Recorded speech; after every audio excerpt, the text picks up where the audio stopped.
Top Sport Casino lažybos. Top Sport lažybos.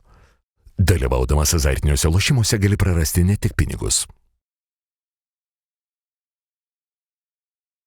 Treneriai, sveikinimai su pergale. Galbūt iškart nuklysiu į praėjusį sezoną. Buvo nemažai situacijų, kai irgi jūsų žaidėjas gaudavo raudoną kortelę ir kažkaip pavykdavo visada atsilaikyti.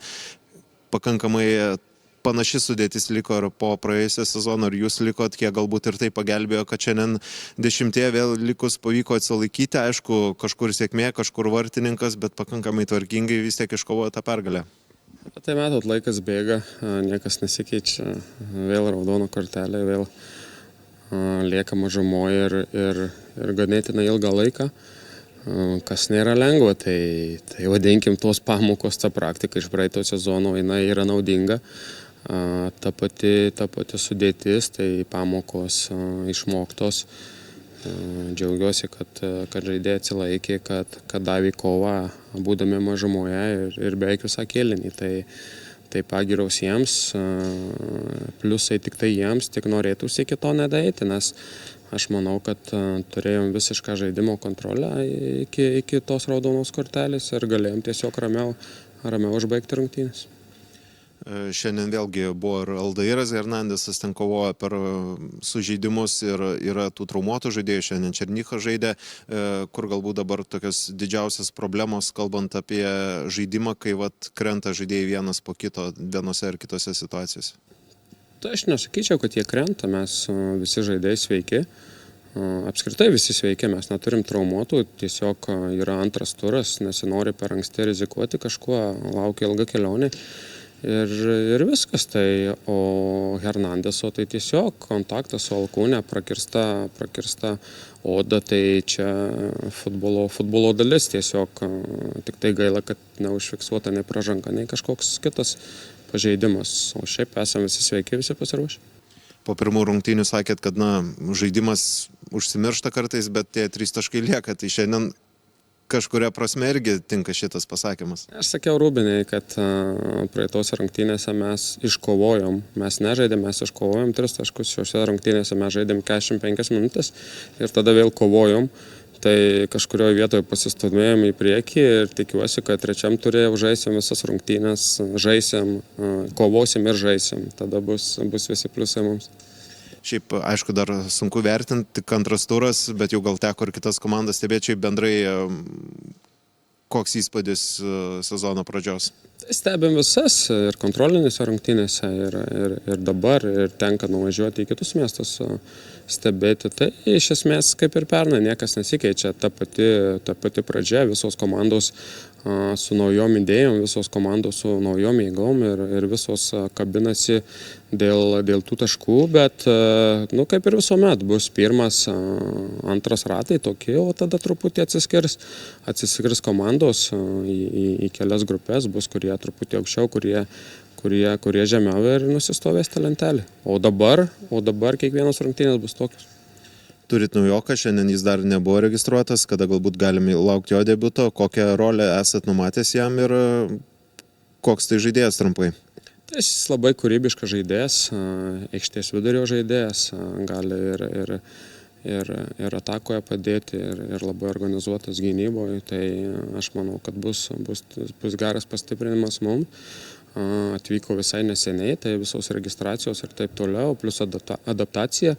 Tai aš manau, kad po rinktinių pertraukos galime jį gal išvysti, galbūt ir anksčiau, žiūrėsim kaip situacija bus. Trenerė, rungtynės tokios dviprasmiškos, kadangi raudona kortelė visada viską keičia. Su kokia emocija palikot rungtynės, kai atrodo ir tiek galimybių turėjot ir šiek tiek apmaudu galbūt, kad nei taško neiškovojot, bet iš kitos pusės žaidimas pakankamai geras buvo. Žaidimą lieka žaidimų, tai mes turim dar jo tobulėti, tiek gynybą, tiek ataką. O dėl moralinių pergalių nėra, todėl yra 0 taškų, tai nenorim galvoti apie to. Mes norim 3 taškas ir mes su juos kovosim kiekvieną savaitgalį. Aišku, ko gero neplanavot, kad varžovai gaus raudoną kortelę ar žais 10-11, kiek galbūt tai buvo iššūkis, kadangi vis tiek šiek tiek keitėsi jau žaidimas ir ypač varžovai jau tą sudėtį šiek tiek irgi pakeitė. Mes pradžioje dar bandom aukščiau paspausti dar daugiau Kauno Žalgirį, pabandyti aukščiau jos pasitikti daugiau, kad jos turėtų tada daryti tos ilgus pardavimus, todėl neturėjau kur įžeisti kamuolį. Daug kartas pavyko, aišku, Kauno Žalgiris irgi turi kokybę ir kartas išėjo iš to spaudimo. Po to su kamuolį bandom dar daugiau projektuoti mūsų kraštinius gynėjus, kad turėtum daugiau pranašumą tiek vidury, tiek kraštuose. Bet aš manau, kad mums trūksta dar gal patirtis, kadangi dar yra daug žaidėjas, kur vidury zonai jaunus, aš manau, kur trūksta patirtis, spręs tos momentus geriau. Turėjau momentus, kur manau, kad turėjom pabandyti mušti vartus, bet norėjom visą laiką dar vieną pasą. Ir tos progas, aš manau, turėjo būti daugiau iš mūsų pusės ir nebuvo pakankamai, bet džiaugiuosi, kad sugebėjom būti jos aikštė pusė. Kas gal keletą sezonų atgal, kad ir -1 žaidėjo varžovų, tokią lygų varžovų mes nebūtum sugebėjęs, jos vis tiek būtų su kamuoliu.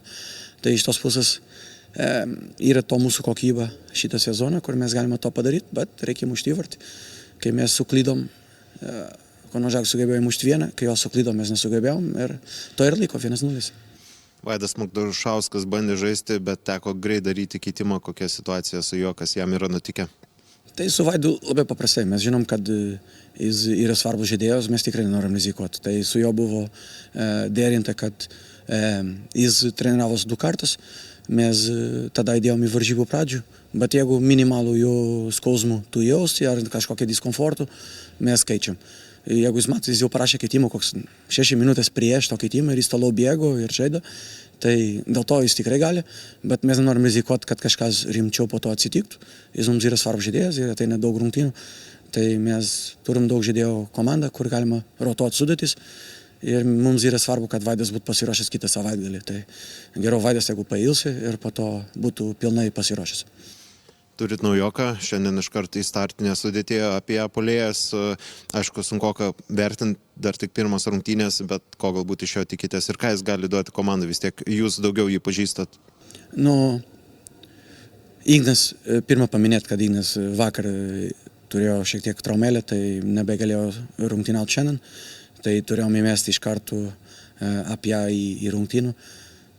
Bet ką aš tikiu to, ką jis padaro šiandien, man iš tikrųjų labai patiko. Yra kur koreguoti, yra detalės, kur mes galime koreguoti, kad jis dar geriau atsidengtų, dar geriau baudą aikštę atsidengtų, bet jis pakankamai agresyvus, pakankamai stiprus fiziškai, sugebėjo nemažai kamuolį iškovoti ir kad mes turėtum tos vadinamus antras kamuolius, todėl varžovai kartais mums spaudo, tai mes turim turėti to išeitis ir jis šiandien sugebėjo būti to išeitis komanda ir po to baudą aikštę, jis turėjo vieną puikiai progą pirmą kėlinį, ten detalė, dar nespratau, kaip nuėjo iki galo, ten vartininkų ištrauka iš linijos turbūt, man per toli matyti, bet labai gerai išlindo ir įmušė. Ir po to jis daug dirbo dėl komandą, tai dėl to aš laimingas esu.